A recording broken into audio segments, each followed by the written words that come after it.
So we are going to let Ben kind of lead this one as well because he is the networking guru. We were just joking yesterday. I was like, you know what? I bet Ben, you're the kind of guy who talks to strangers on an airplane. And he is, and I absolutely am not. So why don't you kick us off? Yeah, I see. The joke was I've got at least 5 Facebook friends that I've met on a plane and never seen beyond that plane trip in my life. So yes, I am that guy.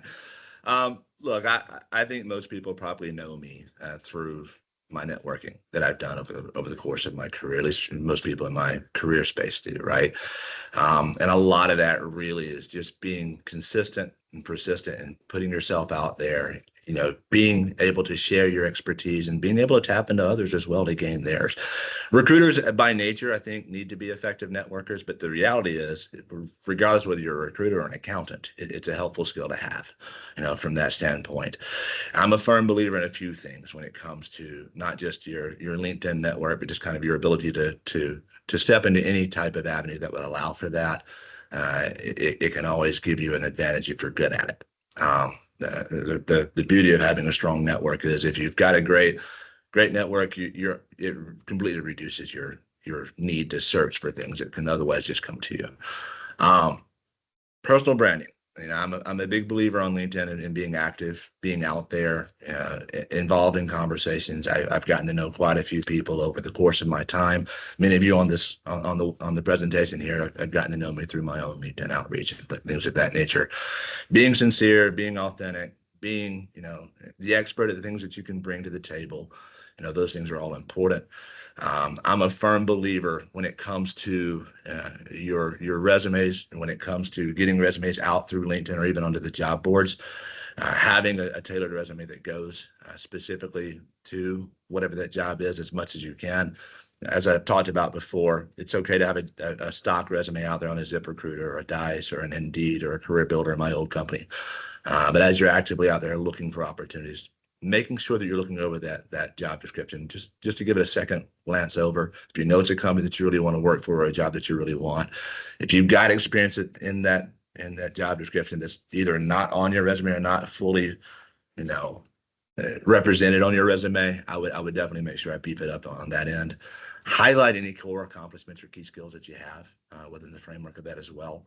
And again, that doesn't just go to a job description. That goes in conversations with hiring managers, making sure that your initial footprint that you're leaving on that individual or on that opportunity, they understand that you're an individual that can do that job.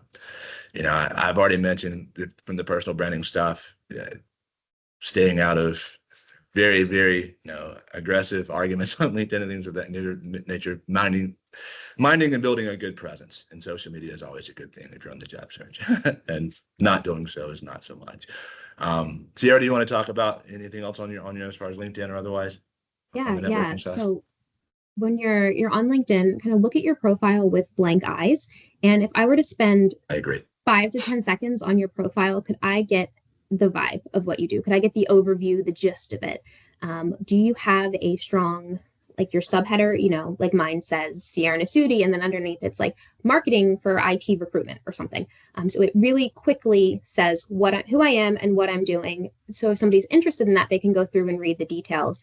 But it's right there, first thing that you see.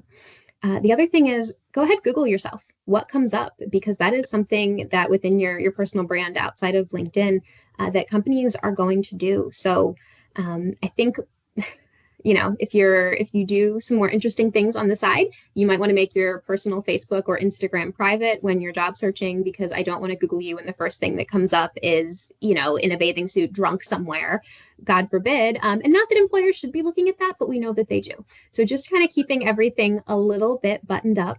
And the same thing with LinkedIn. It's okay to have opinions on things and to be strong about your morals and whatnot.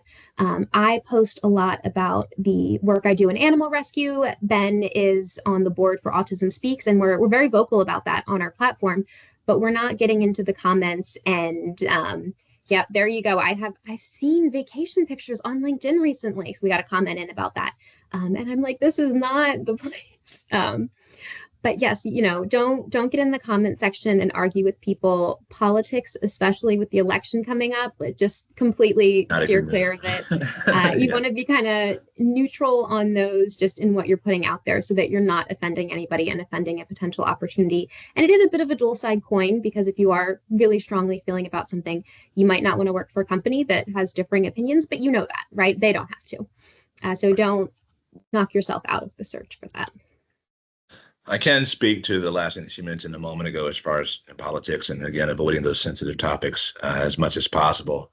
I've put over 400 people to work in my career, and I've done that across the U.S., a couple of other countries, and multiple industries, and so on and so forth. And I say that to say this: I've also had more than one individual that, once they got that offer letter or getting to that offer letter stage, a hiring manager found something very publicly written that was bullying or some form of political, like just extreme political arguments and things of that nature that have cost them opportunities. So from the framework, and just to reinforce what Sierra just said, being mindful not just on LinkedIn but really anywhere in the public facing sphere, to be avoiding those things and would be a very beneficial for you. Just to leave it at that. So. Yeah, just to wrap it up, my thought on that is anything that my mom would see and text me angrily about, let's Yeah. keep it off. So I have a I'm going to add one more thing to that, because I have a recurring LinkedIn post where basically I tell people, if I can see it, your boss can see it, your colleagues can see it, your CEO can see it, and quite possibly your mama, if she's on LinkedIn, can see it. Make your mama proud. Stay away from those topics. It's pretty much. I love that. and I love what you just mentioned a moment ago. It made me think of that. So. before we move off LinkedIn, I want to circle back to a conversation I had with somebody earlier this week, that they're in a new role within a company, and they wanted to update their LinkedIn, but they don't have an official job title. And my advice was, make one. You Yeah. know what you're doing. Just give Yeah. yourself a title until HR comes up with something, so you can put it on on LinkedIn. You can always update it later. Now, I'm not going to go and put that I am the CEO, founder, and president. But if you're doing recruiting, just put actively, recruiter at such and such, or software engineer at such and such, and then you can become more specific. And you can always change your title. It doesn't have to be exactly what's on your like what's on your form with HR. You can change. If you're a software engineer 5, you can be application developer, .NET engineer, something like that. As long as it's on the same playing field, I say swap it. Sure. Sure. Any other thoughts on this before we move it forward? I don't want to just keep belaboring on my end. No, I think that is kind of the main thing on that. Again, always growing your network. Make sure, if you're in our last Friday job party community, just go through, send everyone a connection. That's what we're all here for. I mean, between myself and Ben, that's like what, 20,000 second degree connections right there. So keep growing it out. But I want to talk interview prep and follow up, because that's something I prefer. Are we ready to move on? Let's move. Yep. All right, kick us off and then I'll take over. So as Sierra likes interview prep, that's actually something that I really enjoy as well. I like to get right in the weeds with someone as they're getting ready for their first interview or first opportunity at a new role, right? From that standpoint. I think I enjoyed, I'm going to tell a quick personal side. I think I enjoyed because so often early in my career, I didn't know my left hand from my right when it came to interviews as a whole. And so now that I've built a career that I have built as a recruiter and otherwise professional in my background, I like to kind of be able to take that knowledge that I've gotten and give it off to others. I know Sierra would probably say the same as well. The main thing that I would always tell people in terms of interview prep is just keep in mind that once you get beyond the resume and application stage, that now you're really presenting yourself to an individual on the other side that could be the gatekeeper to a great opportunity for you down the line. And certainly there are certain tactics and tips and tricks that we could always advise you toward when it comes to how to dress and how to prepare. And we're going to talk about that a little bit in this course of it. But lead into it with that. You're an individual talking to an individual about an opportunity. And so I think more often than not, I think people can tend to, for lack of a better phrase, over emphasize on this end. Now getting into the nuts and bolts on this side. So I'm a big believer that practice interviews are great. Have someone on the other side that if you can talk to me or talk to another recruiter, someone that really kind of knows what hiring managers are looking for and so on and so forth, that's a great start. set aside 10, 15 minutes just to kind of walk through that. Getting those common questions out there, getting word tracks on ways that you want to respond to an answer or to a specific question as a whole, being able to handle behavioral questions, being able to handle questions that aren't necessarily going to be gauging your day-to-day job functions and duties, but how you conduct yourself, soft skills, all of that stuff would be helpful on that end.